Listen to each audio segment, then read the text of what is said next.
What happens when you stop being the CEO of your own mind? Let me ask you something uncomfortable. When you woke up this morning, who decided what you'd do first? Was it you? Or was it the little red notification badge calling you like a siren? Most people go through their entire day thinking they're making decisions, when really, they're just responding to triggers that were carefully planted by someone else. Here's what nobody tells you. Your attention has become the most valuable commodity on earth. Not oil, not gold, your focus. And there's an entire industry built around stealing it from you, piece by piece, until you forget you ever owned it in the first place. They don't need to force you. They just need to make their path the easiest one to follow. Research from Columbia University found that people make over 200 food-related decisions every single day, but can only recall about 15 of them. Think about that. If you can't remember 93% of your choices about something as basic as eating,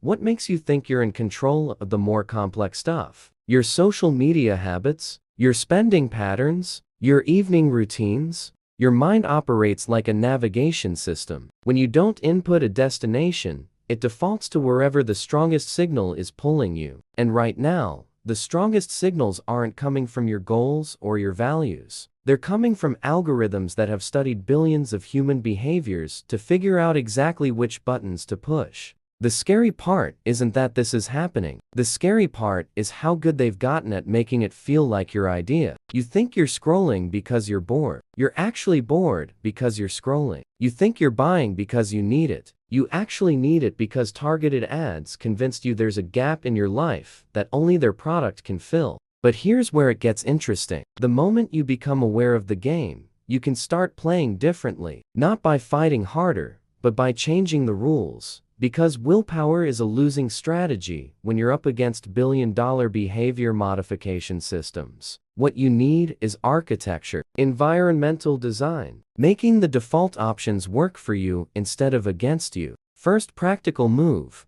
audit your automatic behaviors. Take 24 hours and write down every single time you reach for your phone without a specific purpose. Not to make a call or send a text, but just that unconscious grab. Count them. You'll be shocked. That number is your baseline for how much of your day you're not actually driving. Awareness. When did you last go a full hour without checking something digital out of pure habit? Drop your honest answer below. Hit that like button if this hit different, and subscribe, because we're just getting started on taking your mind back.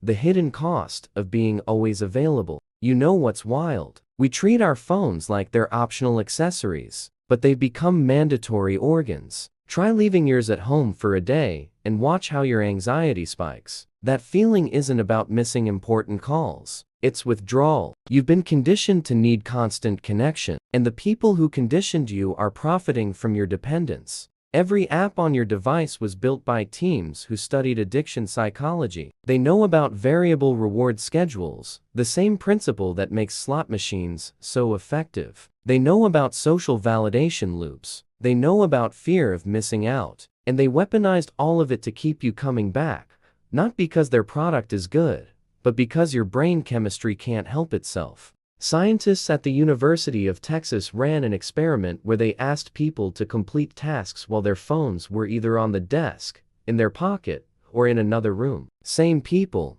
same tasks. The results? Just having the phone visible, even face down and silent, reduced cognitive capacity by 20%. Your brain is literally working overtime just knowing the phone exists nearby, whether you touch it or not. But the real damage isn't in the distraction itself. It's in what gets displaced. Every minute you spend scrolling is a minute you're not thinking deeply. Every notification you check is a thought you didn't finish. Every quick hit of digital stimulation is practice at being unable to sit with discomfort. You're training yourself to have the attention span of a goldfish in an era that rewards depth. Here's the truth nobody wants to say out loud.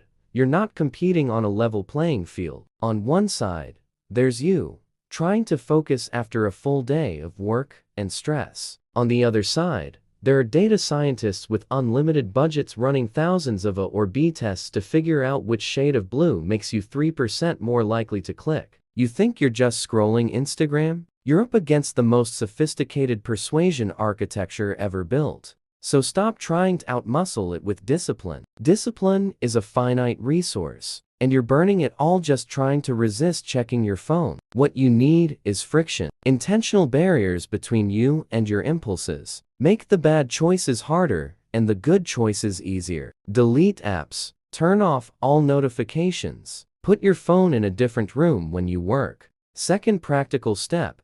Create a phone-free zone in your life. Not just time, but physical space. Maybe it's your bedroom. Maybe it's your workspace. Pick one place where the phone doesn't exist, and defend that boundary like your focus depends on it. Because it does. Boundaries. What's one digital habit you know is draining you, but haven't quit yet? Share it in the comments, smash that like button, and subscribe for the reality checks nobody else is giving you.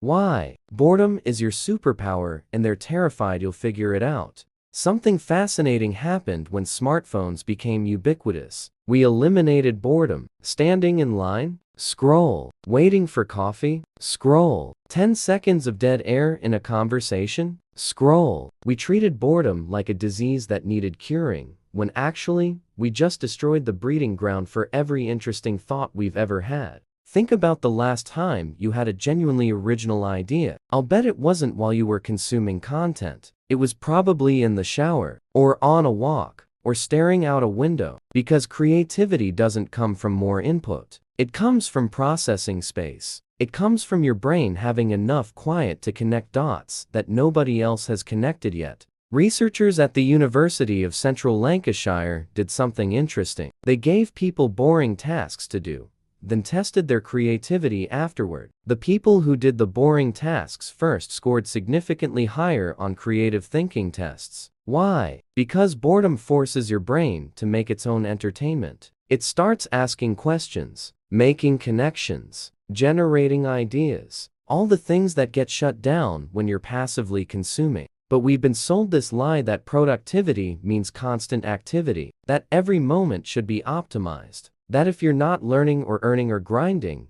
you're wasting time. So we fill every gap with podcasts, audiobooks, videos, articles. We're terrified of empty space. And in avoiding boredom, we're avoiding the exact conditions that make insight possible. Here's what they don't want you to understand. The discomfort you feel when you're not stimulated isn't a problem to solve. It's a signal that your brain is ready to do original thinking. That restlessness you're medicating with content, that's your creativity trying to emerge. But you keep drowning it out with other people's thoughts before your own can form. The upgrade you actually need isn't another productivity app. It's permission to do less, permission to stare at the wall for 10 minutes, permission to take a walk without headphones, permission to eat a meal without watching something. Because those wasted moments are when your subconscious processes everything you've taken in and turns it into something new. Third action, schedule boredom. I'm serious. Put it on your calendar. 30 minutes where you do nothing. No phone,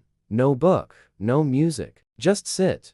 Let your mind wander. It'll feel wrong at first, because we've been conditioned to believe that unstructured time is unproductive time. But this is where the real work happens. Space. How many hours of genuine nothingness do you allow yourself each week? Comment below if this challenged your thinking, and subscribe because we're dismantling every lie you've been told about productivity, how to become the architect of your own operating system. Here's the bottom line that everyone dances around, but nobody wants to state directly. If you're not deliberately designing your life, someone else is designing it for you. And their design serves their interests, not yours. Your job isn't to work harder within their system. Your job is to build your own. Most people outsource their decision-making without realizing it. They let the algorithm decide what they watch. They let advertisers decide what they want. They let social media decide what they think is important. And then they wonder why their life feels like it's on rails, heading somewhere they never agreed to go. A study from Yale found that environmental design is responsible for over 40% of our daily behaviors. Not willpower, not motivation. Environment. Which means if you want different results, you don't need to become a different person. You need to design a different environment. One where the right choices are automatic, and the wrong ones require effort. Think about it like this. Your phone is designed to capture your attention. Your apartment is designed for whoever built it, not for your specific goals. Your daily routine was probably inherited from whatever schedule someone else imposed on you. None of this was built with your actual values in mind. So why are you surprised when your life doesn't reflect what you actually care about? Taking control isn't about becoming some ultra-disciplined superhuman. It's about becoming an engineer of your own experience. It's about asking, what would my environment look like if it was designed to support the person I'm trying to become? Then building that, one small change at a time. Delete the apps that waste your time. Rearrange your space so healthy habits are visible and easy. Schedule your deep work before anything else can claim that time. Make your defaults intentional, because you're going to follow your defaults about 95% of the time, whether they're conscious or not. The difference between people who thrive and people who just survive isn't talent or luck. It's ownership. Owners design, renters react. And you've been renting your own attention to the highest bidder for too long. It's time to buy it back. Final action. Pick one system in your life that's clearly running on autopilot against your interests. Could be how you start your morning. Could be what you do when you're stressed. Could be how you spend money. Pick one and redesign it from scratch. Not a tweak, a full rewrite. Because the only real question is this: are you running your life, or is your life running you? Design. What's the first system you're going to redesign in your life? Drop it in the comments like this. If it resonated, subscribe for more unfiltered truth, and share this with someone who needs to hear it.